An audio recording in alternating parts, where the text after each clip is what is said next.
Hi అండి. నమస్తే. నేను మీ Lakshmi. Welcome back to our channel. ఈరోజు మనం వంకాయ పచ్చడి చాలా బాగుంటుంది. వేడి వేడి అన్నంలో ఇట్లా కలుపుకొని తింటా ఉంటే ఇంకా తినాలనిపించే అంత టేస్టీగా ఉంటుందండి. పచ్చళ్ళు మనకి చాలా రుచిగా ఉంటాయి. నోరు ఎప్పుడన్నా సప్పగా ఉన్నప్పుడు కూడా ఇలాంటి పచ్చళ్ళు చేసుకొని తింటే మనకి నోరు కూడా ఇంపితం పుడుతుందండి. అంత టేస్టీగా ఉంటుంది. ఈజీగా కూడా ప్రిపేర్ చేసుకోవచ్చు. ఇప్పుడు ఇది ఎలా చేయాలనో దీని ప్రాసెస్ మనం ఒకసారి స్టార్ట్ చేద్దాం. ముందుగా స్టవ్ మీద ఇలాంటి పలచటి పెనం పెట్టుకోవాలి. ఇందులో ఒక 10 ఎండుమిరపకాయలు వేసుకోవాలండి. ఇలాంటి పలచటి పెనాలు అయితే మనకి తొందరగా ఫ్రై అయిపోతాయి. ఇప్పుడు మనం ఇవి కొంచెం ఫ్రై చేసుకునేసి మంట మీడియంలోనే పెట్టుకొని ఫ్రై చేసుకోవాలండి. ఇవి కొద్దిగా ఫ్రై అయిన తర్వాత కరివేపాకు వేసుకోవాలి. కరివేపాకు పచ్చిగా ఉంటుంది కాబట్టి ఇది కొంచెం ఫ్రై అవ్వాలండి. మనం ఇట్లా చేత్తో నలిపితే నలిగేలాగా ఉండాలి. మంట మీడియంలో పెట్టే దానివల్ల మనకి కలర్ కూడా చేంజ్ అవ్వకుండా ఉంటుంది చట్నీ ఎర్రగా. ఇప్పుడు మొత్తం ఇవి బాగా ఏగిపోయినాయి కదా, ఇవి ఒక ప్లేట్లో వేసుకునేద్దాం. ఇదే స్టవ్ మీద ఇలాంటిది ఒక జల్లెడ గింట లాంటిది పెట్టుకునేసి టమోటాలని వంకాయల్ని బాగా కాల్చాలండి. ఈ కాలిస్తేనే చాలా బాగుంటుంది. మీ దగ్గర ఇలాంటిది లేకపోతే ఒక కర్రకైనా కానీ లేదా చాకుకైనా చెక్కి ఇట్లా కాల్చేస్తే మనకి చట్నీ చాలా టేస్టీగా ఉంటుంది. ఈ వంకాయ చట్నీకి ఇట్లే బాగుంటుందండి. ఇవి మొత్తం మంట మీడియంలో పెట్టుకునేసి ఇట్లా కాల్చేయాలి. మొత్తం ఇప్పుడు కాగిపోయినాయి కదా, స్టవ్ ఆఫ్ చేసి ఒక ప్లేట్లో వేసుకునేద్దాం. ఇవి మొత్తం పైనుండే తాటంతా ఇట్లా నీట్గా తీసుకునేసి ఒక 2-3 సార్లు కడుక్కునేస్తే మనకు ఆ పైనుండే నలుపుతంతా పోతుంది. అప్పుడప్పుడు ఇలాంటి పచ్చళ్ళు కూడా తినాలండి. నూనెలో ఫ్రై చేసేటివే కాకుండా ఇట్లా పొయ్యి మీద కాల్చుకొని చేసేటివి కూడా చాలా టేస్టీగా ఉంటుంది.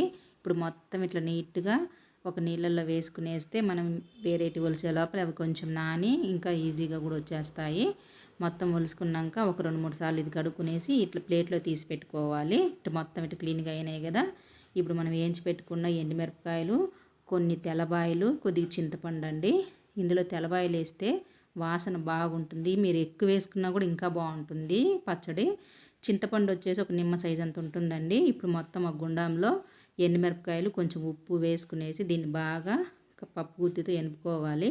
మన దగ్గర ఇప్పుడు రోళ్ళు లేవు కదా, ఇది మామూలుగా అయితే రోటి పచ్చడి. రోలు లేదు కాబట్టి నేను ఇట్లా పప్పు గుత్తితో ఎనుపుతా ఉన్నానండి. ఇది మిక్సీకి వేస్తే బాగుండదు.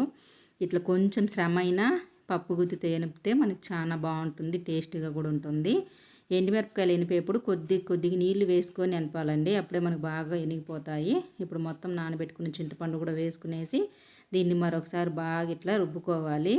చిన్నగా ఎనుపుకోవాలండి. ఒకవేళ నీళ్ళు ఎక్కువైపోతే మనకి కంట్లో ఎగురొచ్చి పడుతుంది కాబట్టి చూసుకుంటూ ఇట్లా ఎనుపుకోవాలి. ఇప్పుడు మనం టమోటాలను కూడా ఇట్లా బాగా నలుపుకునేసి వేసుకునేస్తే సరిపోతుంది. నేను చూపించే విధంగా చేసి చూడండి, అంత టేస్ట్గా ఉంటుంది మనకి వంకాయ చట్నీ అనేది. మొత్తం టమాటాలు కూడా వేసుకున్నాం కదా. ఇప్పుడు మనం వంకాయ కూడా చీల్చి వేసుకోవాలి.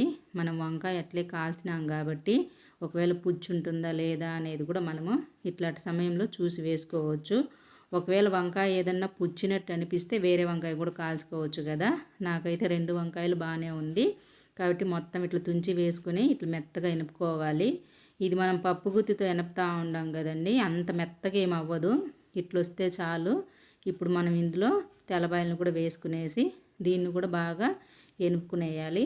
ఇట్లా మనం రోట్లో దంచినట్టుగా ఇట్లా కొట్టి కొట్టి ఎనిపితే తొందరగా మెదిగిపోతుంది, ఎంతో ఈజీగా కూడా ఉంటుంది. ఇలాంటి సమయంలో మనం చూసి వేసుకోవాలి. ఎగురు వచ్చి కంట్లో పడకుండా చిన్నగా ఎనుపుకోవాలండి. ఇప్పుడు ఇది మొత్తం నున్నగా మెరిగిపోయింది కదా. ఉప్పు ఏదైనా తగ్గినట్టు అనిపిస్తే కూడా చూసి వేసుకోవాలి. కొంచెం తక్కువగా ఉంది నాకు ఉప్పు కాబట్టి కొద్దిగా ఉప్పు వేసుకునేస్తే మనకి కరెక్ట్గా సరిపోతుందండి. మనకి పచ్చళ్ళు తినాలనుకున్నప్పుడు రోలు లేకపోయినా కూడా ఇట్లా పప్పు గుత్తితో కూడా ఎనుపుకోవచ్చండి, చాలా బాగుంటుంది. రోట్లో దంచినంతగానే ఉంటుంది. ఇప్పుడు మొత్తం ఇది ఒక కప్పులోకి తీసి వేసుకునేస్తే సరిపోతుంది. ఇది మనకి ఫ్రిడ్జ్లో పెట్టకపోయినా బయట అయినా కూడా చాలా బాగుంటుందండి. 2 రోజులు ఉంటుంది. ఇట్లా పుల్లగా కారంగా చాలా టేస్టీగా ఉంటుంది. ఈ వీడియో మీకు నచ్చితే లైక్ చేయండి. మరిన్ని రెసిపీస్ కోసం నా ఛానల్ని సబ్స్క్రైబ్ చేసుకొని పక్కనే ఉండే బెల్ ఐకాన్ని క్లిక్ చేస్తే నేను పెట్టే వీడియో మీకు నోటిఫికేషన్ వస్తుంది. ఇది మీరు కూడా ఒకసారి ట్రై చేసి మీకు ఎట్లా వచ్చిందో కింద కామెంట్లో చెప్పండి. ఇట్లా వేసుకొని తింటా అంటే పుల్ల పుల్లంగా కారకారంగా సూపర్గా ఉందండి పచ్చడి.